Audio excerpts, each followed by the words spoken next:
रूसी बैंक आज धराशायी हो रहे हैं क्योंकि पुतिन की आक्रामकता ने देश को मंदी में धकेल दिया है। रूसी अब अपनी व्यवस्था पर भरोसा नहीं करते। यह वित्तीय घबराहट अस्तित्व से जुड़ी है। नागरिक रिकॉर्ड स्तर पर बैंकों से पैसा निकाल रहे हैं, जिससे क्रेमलिन को कठोर पूंजी नियंत्रण लागू करने और सोने के निर्यात पर पूरी तरह से प्रतिबंध लगाने के लिए मजबूर होना पड़ा है। यह डर 1998 में जड़ें जमाए हुए है, जब रूसी अर्थव्यवस्था रातों रात ढह गई थी और रूसी बैंकों ने सचमुच अपने दरवाजे बंद कर दिए थे। क्रेमलिन को वॉशिंगटन और IMF से बेल आउट मांगना पड़ा। अब पुतिन रूस को फिर उसी संकट की ओर धकेल रहे हैं। वह अपनी असफल कंपनियों को बैंकों से खराब ऋण देने के लिए मजबूर करके एक मौत का चक्र चला रहे हैं। जब ये कंपनियां असफल होती हैं तो इससे बैंक फंस जाते हैं। अपरिहार्य को टालने के लिए पुतिन के पास एक ही समाधान है, तानाशाही। अब वह रूसियों को रूस के अंदर ही रहने के लिए मजबूर कर रहे हैं और वह उन्हें अपना पैसा बाहर ले जाने से भी रोक रहे हैं। पुतिन सोवियत संघ फिर बनाने की कोशिश कर रहे हैं। मैं सच में यही कह रहा हूँ। रूस गए एक चीनी पर्यटक की इस प्रतिक्रिया को देखिए, जो वहां की असली आर्थिक हालत देखकर पूरी तरह हैरान रह गया। दोस्तों, मैं अभी रूस की सड़कों पर घूम रहा हूँ। मैं यहाँ की जीवन लागत पर बात करना चाहता हूँ। रूस अब बहुत महंगा हो गया है। मैंने 1 महीने की पार्किंग के पैसे अभी दिए हैं।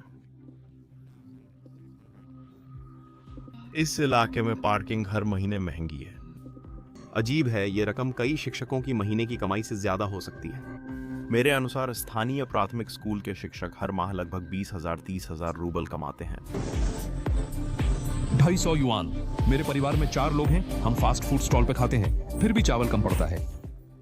लेकिन सुनो, मैंने अभी देखा और सिर्फ पार्किंग का खर्च ही उससे ज्यादा है। और पानी की तो बात ही मत करो। मैंने अभी एक बोतल 250 रूबल में खरीदी। ये क्या है? किंगदाओ में नूडल्स की कीमत 60 से 590 युआन है। युद्ध की वजह से हर चीज की कीमत बेहिसाब बढ़ गई है। यहाँ के लोगों की हालत भी मुश्किल है। महंगाई बढ़ रही है और टैक्स भी ऊंचे हैं। पुतिन की सरकार आम लोगों से भारी मात्रा में पैसा लेकर युद्ध में लगा रही है। ज्यादा लोग मेहनत के लिए प्रेरित नहीं लगते। मैं नहीं कर सकता। पार्किंग फीस बहुत है, मेट्रो का किराया 80 RMB। चलो बस स्टेशन चलते हैं। रूस में बिताए समय के कुछ विचार। और अगर आपके पास कमेंट्स हैं तो अगली बार मिलते हैं। तुम्हें क्या हुआ है? मेरे पास 4 लोग हैं। तो क्या होगा अगर मैं तुमसे कहूं कि हालात और भी खराब होने वाले हैं? इसे देखो। सिर्फ कुछ महीने पहले मई में दरअसल रूसी अर्थशास्त्री पुतिन को चेतावनी दे रहे थे कि रूस एक व्यवस्थित बैंकिंग संकट की ओर बढ़ रहा है। तो लगता है कि अब वो समय आ गया है। देखो, आधुनिक बैंकिंग की सबसे बड़ी समस्याओं में से एक है भरोसा। बैंकिंग संकट अक्सर स्वयं पूरी होती भविष्यवाणी जैसा होता है। अगर लोग सोचने लगें कि बैंक उन्हें उनका पैसा वापस नहीं कर पाएगा, तो जल्दी ही ये सोच हकीकत बन जाती है। ऐसा इसलिए है क्योंकि पूरा सिस्टम भरोसे पर टिका हुआ है और भरोसा वो चीज है जो रूसी समाज में बहुत कम है। अभी के समय में रूसियों ने लगभग बैंकों में पैसा जमा करना बंद कर दिया है और ये अपने आप में एक बहुत बड़ी समस्या है। लेकिन ये सिर्फ आधी समस्या है और वो न सबसे बड़ी है न सबसे महत्वपूर्ण। दूसरी समस्या ये है कि रूसियों ने रिकॉर्ड स्तर पर बैंकों से पैसा निकालना शुरू किया है। रूसी अधिकारियों द्वारा प्रकाशित किए गए इन आंकड़ों पर एक नजर डालिए। जून में देश में नकद निकासी 216 अरब रूबल रही। जुलाई में भी स्थिति लगभग समान थी। फिर अगस्त में यह थोड़ा स्थिर हो गया और अक्टूबर में यह पहले ही 180 अरब डॉलर तक पहुंच चुका है और हम महीने के सिर्फ 20 दिन ही गुजरे हैं। ये रूसी अर्थव्यवस्था के लिए रिकॉर्ड स्तर हैं। यह बताना जरूरी है कि ये आंकड़े तब देख रहे हैं जब रूसी ब्याज दर 17% है। देखिए, इतनी ऊंची ब्याज दर होने का एक फायदा यह है कि लोग बहुत बचत करते हैं क्योंकि उन्हें अपनी बचत पर बहुत जबरदस्त रिटर्न मिल रहा है। लेकिन रूस में 17% ब्याज दर के बावजूद, जो कि वैसे 1 महीने पहले 20% थी, रूसी लोग रिकॉर्ड स्तर पर पैसे निकाल रहे हैं। रूसी लोग बैंकों पर भरोसा नहीं करते और वे अपना पैसा वहां रखना नहीं चाहते। अब यह समस्या पुतिन की रूसी समाज पर अपनी पकड़ मजबूत करने की इच्छा से और भी बढ़ गई है। हमने इस पर पिछले वीडियो में बात की है, लेकिन उन्होंने रूसी इंटरनेट पर कार्रवाई करने के लिए यूक्रेनी ड्रोन का बहाना इस्तेमाल किया है। वो कहते हैं कि यूक्रेन रूसी इंटरनेट से ड्रोन को उस दिशा में भेज रहा है जहां वो निशाना लगाना चाहता है। लेकिन हकीकत यह है कि जब पुतिन इंटरनेट बंद भी कर देते हैं तब भी यूक्रेनी ड्रोन अपने लक्ष्यों को मार रहे हैं। तो ऐसा नहीं है कि वो सच में यूक्रेनी ड्रोन को रोक रहे हैं, बल्कि असल में वो रूसियों को आपस में बात करने से रोक रहे हैं। इसी वजह से रूस के अंदर टेलीग्राम या व्हाट्सएप का इस्तेमाल करके कॉल करना लगभग नामुमकिन है और ये ऐप्स बहुत लोकप्रिय हैं। क्रेमलिन अधिकारियों के अनुसार अगर टेलीग्राम या व्हाट्सएप में दिक्कत हो तो नया ऐप मैक्स डाउनलोड करें। लेकिन रूसियों को पता है कि इस ऐप में कुछ गड़बड़ है और वे सही हैं। यह क्रेमलिन द्वारा डिजाइन किया गया है और पुतिन रूसी लोगों की आपसी बातचीत देख सकते हैं। इसलिए वे हो रही घटनाओं से खुश नहीं हैं। हमने कुछ युवा रूसी लोगों को पुतिन द्वारा थोपे जा रहे नए कानून के खिलाफ विरोध करते देखा है। देखिए, अर्थव्यवस्था ही सब कुछ है और हर चीज को प्रभावित करती है। और इसका मतलब है कि जब पुतिन ने अपनी तानाशाही बढ़ाने के लिए इंटरनेट बंद करने का फैसला किया तो लोगों ने बैंकों से अपना पैसा निकालना शुरू कर दिया। डिजिटल दुनिया में लेन देन के लिए इंटरनेट जरूरी है। अगर पुतिन ऐसे ही इंटरनेट से छेड़छाड़ करते रहे तो दिक्कत होगी। लोग कह रहे हैं शायद नकद पैसे घर पर ही रखने चाहिए। जब लोग बैंक से ज्यादा पैसा निकालते हैं तो यह अर्थव्यवस्था के लिए अच्छा नहीं होता। युद्धकालीन अर्थव्यवस्था के लिए यह और भी बुरी खबर है। ऐसा इसलिए है क्योंकि चाहे आप माने या न माने, युद्धों को चलाने के लिए आपको पैसे की जरूरत होती है और अपनी युद्धकालीन अर्थव्यवस्था को चलाने के लिए आपको रणों की जरूरत होती है। इसीलिए जब पुतिन ने 2022 में अपना विशेष सैन्य अभियान शुरू किया था तो उन्होंने रूसी बैंकों को मजबूर किया कि वे उन कंपनियों को विशेष ऋण देना शुरू करें जो उनकी सेना का समर्थन कर रही थीं। मुख्य रूप से विनिर्माण, खनन, धातु और स्टील कंपनियां। और मेरा मतलब विशेष ऋण से है कि बैंकों को मजबूर किया गया कि वे ऋण दें, यहां तक कि जब उन्हें लगता था कि कंपनी को इतनी बड़ी राशि नहीं मिलनी चाहिए या उन्हें लगता था कि कंपनी को बिल्कुल भी पैसा नहीं मिलना चाहिए।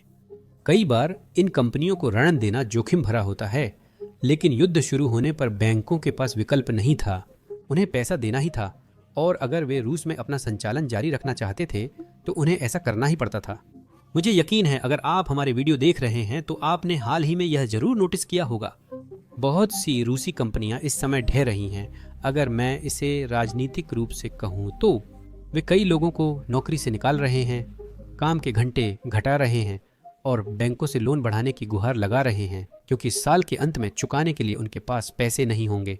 तो यही वह समय है जब बैंकों को बहुत बड़ी समस्या का सामना करना पड़ रहा है क्योंकि वे अपने पास मौजूद जमा राशि की गारंटी के लिए इस लोन पर निर्भर हैं।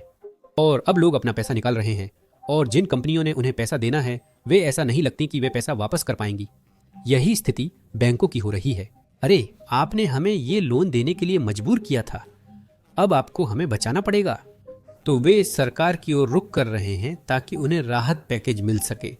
जैसा कि मशहूर कहावत है, दुनिया पर राज करना आर्थिक रूप से जिम्मेदार नहीं है और पुतिन इसे मुश्किल तरीके से सीख रहे हैं। और रूसी अधिकारी यह महसूस कर रहे हैं कि उनकी सारी समस्याएं एक ही मूल कारण की ओर जा रही हैं। कहा जाता है सभी रास्ते रोम जाते हैं और रूस में सभी रास्ते अर्थव्यवस्था की ओर जा रहे हैं। अधिकांश समस्याएं अर्थव्यवस्था के ढहने से जुड़ी हो सकती हैं। इस बीच एक सामान्य समझ वाले स्रोत के अनुसार रूस में पेट्रोल की कमी सामान्य मासिक आपूर्ति का 20% है। सितंबर में व्यापार गतिविधि की बात करें तो छोटे और मध्यम आकार के उद्यमों यानी एसएमई की गतिविधि 2022 के अंत के बाद से सबसे कम रही। दिसंबर 2022 के बाद पहली बार RSBI इंडेक्स, जो एसएमई की व्यापार गतिविधि के स्तर को मापता है, गिरावट में चला गया और 50 अंकों से नीचे आ गया। अब और भी अधिक कंपनियां राजस्व में गिरावट की उम्मीद कर रही हैं और जिन कंपनियों को ऋण देने से इनकार किया गया है उनकी संख्या भी बढ़ गई है। उद्यमी व्यापार विस्तार या नए कर्मचारियों की नियुक्ति में जल्दी नहीं कर रहे हैं। इसके अलावा धातु की मांग कई वर्षों में अपने सबसे निचले स्तर पर आ गई है। 10 महीनों में रूसी बाजार में स्टील की मांग 15% तक घट गई है। पुतिन वही कर रहे हैं जो वह हमेशा करते हैं। 3 दिन पहले उन्होंने एक रूसी अधिकारी से आधा अरब रूबल और जब्त किए। जब मैंने पहली बार यह हेडलाइन देखी तो मैंने सोचा कमाल है, रूसी सरकारी अधिकारी होना कितना फायदेमंद है। लेकिन फिर भी आपको इन लोगों के लिए बुरा महसूस नहीं करना चाहिए क्योंकि मुझे यकीन है कि ये भी पुतिन जितने ही भ्रष्ट हैं। अब बस फर्क ये है कि पुतिन को ये लोग पसंद नहीं, तो अब वे अपनी सारी जमा पूंजी खो रहे हैं फर्क नहीं पड़ता कि उन्होंने वो कैसे जमा की थी। लेकिन मैं चाहता हूं कि आप लोग इस बारे में थोड़ा गहराई से सोचें। जब रूस में ऐसी सुर्खियां वायरल हो रही हों तो क्या होता है? अगर आप एक रूसी ओलिगार्क हैं और ऐसी सुर्खियां देख रहे हैं लगभग हर हफ्ते, तो क्या होगा? हर हफ्ते कोई नया व्यक्ति निशाने पर होता है, क्योंकि पुतिन को अपनी जंग जारी रखने के लिए पैसे चाहिए। अगर आप एक ओलिगार्क या कोई अमीर व्यक्ति हैं तो आप अपना पैसा रूस से जितनी जल्दी हो सके बाहर निकालना चाहेंगे और फिर आप खुद भी रूस से जितनी जल्दी हो सके बाहर जाना चाहेंगे। अब प्रतिबंधों के कारण ओलिगार्क्स के लिए ये मुश्किल है, लेकिन उनके पास तरीके हैं। उनमें से एक आसान तरीका जो वे अपना रहे हैं वह है कि वे अपनी संपत्ति या अपनी नकद संपत्ति को सोने की ईंटों में बदल लेते हैं। वे रूस से बाहर ले जाकर बेचते हैं और पैसा निकाल लेते हैं। अब पुतिन इसे समझ रहे हैं, क्योंकि इसे देखिए, रूस ने अभी अभी देश से सोना बाहर ले जाने की सीमा प्रति व्यक्ति 100 ग्राम कर दी है, जो कि वास्तव में बहुत ज्यादा नहीं है। अभी के रेट से यह करीब $15,000 है। तो किसी ओलिगार्क के लिए यह तो 1 घंटे के जेट फ्यूल जितना ही है। उनके लिए रूस छोड़ने के लिए यह काफी नहीं है, खासकर उस जीवन शैली को देखते हुए जिसके वे आदी हैं। इसके अलावा 2 रात पहले रूसी ड्यूमा ने पुतिन को नई शक्ति दे दी। अब उनके पास यह अधिकार है कि वे किसी भी विदेशी मुद्रा लेन देन पर प्रतिबंध लगा सकते हैं जो रूसी कर सकते हैं। मतलब अगर वह कहें, अरे रूसी अपने रूबल को यूएसडी में नहीं बदल सकते, जो भी भविष्य में ऐसा करने की कोशिश करेगा अब उसे आपराधिक रूप से जिम्मेदार ठहराया जाएगा। यह उसके लिए और पैसे चुराने और यह दावा करने का एक और तरीका है कि यह सब कानून के दायरे में है। जैसा कि मशहूर कहावत है, मेरे दोस्तों के लिए सब कुछ और मेरे दुश्मनों के लिए कानून। यह सब एक ही बात की ओर इशारा करता है। पुतिन नहीं चाहते कि रूसी लोग देश छोड़ें और वह यह भी नहीं चाहते कि वे अपने पास जो पैसा है उसे लेकर जाएं। शायद यही नया आयरन कर्टन है रूसियों के लिए। इसका मतलब एक ही बात है, जिंदगी लगातार नीचे गिरती जा रही है। सरकार हर चीज पर नए टैक्स लगाती रहती है ताकि वे ज्यादा से ज्यादा पैसा कमा सकें। बियर की कीमतें नई ऊंचाई पर पहुंच गई हैं क्योंकि बियर पर और टैक्स लगाए गए हैं। और सरकार उन सामाजिक कार्यक्रमों में भी कटौती कर रही है जो उन्होंने इतने सालों से चलाए हैं। हम पहले ही देख रहे हैं कि कुछ रूसी क्षेत्रों में ऐसा हो रहा है जहां उन्होंने गर्भवती स्कूली लड़कियों को दी जाने वाली भुगतान में कटौती कर दी है। इसी दौरान पुतिन सभी से कह रहे हैं कि वे और बच्चे पैदा करें ताकि वह उन्हें मोर्चे पर भेज सकें। हमने यह भी देखा है कि अन्य रूसी क्षेत्रों में अपने शिक्षकों को वेतन ही नहीं दिया जा रहा है। अब मुझे पता है कि पुतिन को देश के भविष्य की कोई परवाह नहीं है, लेकिन शायद कुछ रूसियों को करनी चाहिए, क्योंकि शिक्षक असल में भविष्य के नेताओं और भविष्य के रूसियों को पढ़ा रहे हैं। और अंत में रूसियों के पास एक तरीका है, वे और दवाइयां ले सकते हैं। 2022 से जब व्लादिमीर पुतिन ने यह युद्ध शुरू किया था, इस साल रूसियों द्वारा खरीदे जा रहे एंटी डिप्रेसेंट्स की मात्रा सबसे ज्यादा रही है। मुझे लगता है इससे हमें थोड़ा अंदाजा हो जाता है कि अर्थव्यवस्था कैसी चल रही है। मेरे पास आप लोगों के लिए बस इतना ही है। अगर ये अपडेट्स पसंद आए तो लाइक और सब्सक्राइब करें। अगली बार मिलेंगे।